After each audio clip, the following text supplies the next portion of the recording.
अस्सलाम वालेकुम एवरीवन। आज मैं आपके साथ शेयर करने जा रही हूँ बहुत ही मज़ेदार सी टेस्टी सी बीफ टिक्का बोटी की रेसिपी, जिसको बनाना बेइंतहा आसान है और बहुत इजी तरीके से मैंने बनाकर इसको तैयार करा है। ये खाने में बहुत सॉफ्ट है, बहुत मसालेदार है और बिल्कुल ये चटखारा बोटी की तरह है। तो चलिए इसको बनाना स्टार्ट करते हैं। यहाँ पर मैंने लिए बीफ बोटी तकरीबन 500 ग्राम के करीब है। इसको बहुत अच्छे तरीके से वॉश कर लिया है। इसका जितना भी एक्स्ट्रा पानी था वो बिल्कुल मैंने निकाल लिया है। तो अब हम इसमें मसाला जार डालना शुरू करते हैं। तो सबसे पहले मैंने घर की जमी हुई इसमें दही डाली है, जो कि बहुत खट्टी है और ये तकरीबन 300 ग्राम है जो कि मैं डाल रही हूँ इसमें। आपके पास अगर गाढ़ा दही हो तो आप वो भी इस्तेमाल कर सकते हैं। मैंने पतली दही यहाँ पर इस्तेमाल करी है। पिसा हुआ पपीता ले रही हूँ गोश्त को गलाने के लिए। मैं तकरीबन 1 टेबल स्पून के करीब मैंने लिया है पिसा हुआ पपीता। ये बेहतरीन तौर पर गोश्त को गलाकर जो है तैयार कर देता है। अब मैंने यहाँ पर लिया है 1 टेबल स्पून गार्लिक।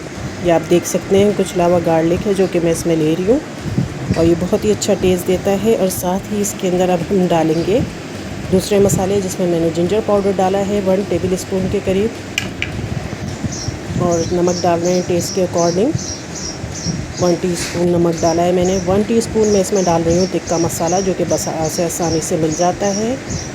और साथ ही मैं इसके अंदर डालूँगी गरम मसाला 1 टीस्पून के करीब मैंने लिया है, जिससे बहुत ही अच्छा टेस्ट आता है। और इसके अंदर डालेंगे ब्रेड चिली पाउडर। तो ये तकरीबन 1 टीस्पून के करीब है। आप अपने टेस्ट के अकॉर्डिंग कम या ज़्यादा कर सकते हैं। साथ ही मैंने डाला है धनिया पाउडर 1 टीस्पून के करीब। हाफ़ टीस्पून मैंने लिया है चाट मसाला। अब इन तमाम मसालों को जो है हम बहुत अच्छी तरीके से मिक्स कर लेंगे। इनको बहुत अच्छी तरीके से मिक्स कर लेना है कि बोटी के हर साइड पर जो है लग जाए और फिर इसको हम मैरिनेट करने के लिए छोड़ देंगे। तो पहले मिक्स कर लेते हैं। तो स्पून की मदद से ही मैंने इसको बहुत अच्छी तरीके से मिक्स कर लिया है। यहाँ पर आप देख सकते हैं मैरिनेट करने के लिए तकरीबन 2 से 3 घंटे बहुत काफ़ी हैं।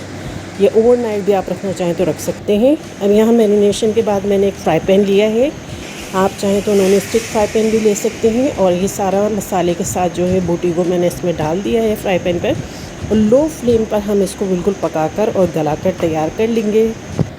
कुछ देर बाद आप देख सकते हैं कि शानदार सी जो है टिक्का बोटी हमारी तैयार हो चुकी है और अच्छी तरीके से मसाला भी भुन गया है। अब आप इसमें चाहें तो स्मोकी फ्लेवर देने के लिए कोयला जलाकर स्मोकी फ्लेवर भी दे सकते हैं। यहाँ पर मैं नहीं दे रही, लेकिन देंगे तो आप उससे बहुत अच्छा स्मोकी फ्लेवर आ जाएगा और टेस्ट भी बहुत अच्छा लगेगा। तो मसालेदार बोटी जो कि बिल्कुल ईजी सी रेसिपी के साथ टिक्का बोटी यहाँ पर रेडी हो चुकी है।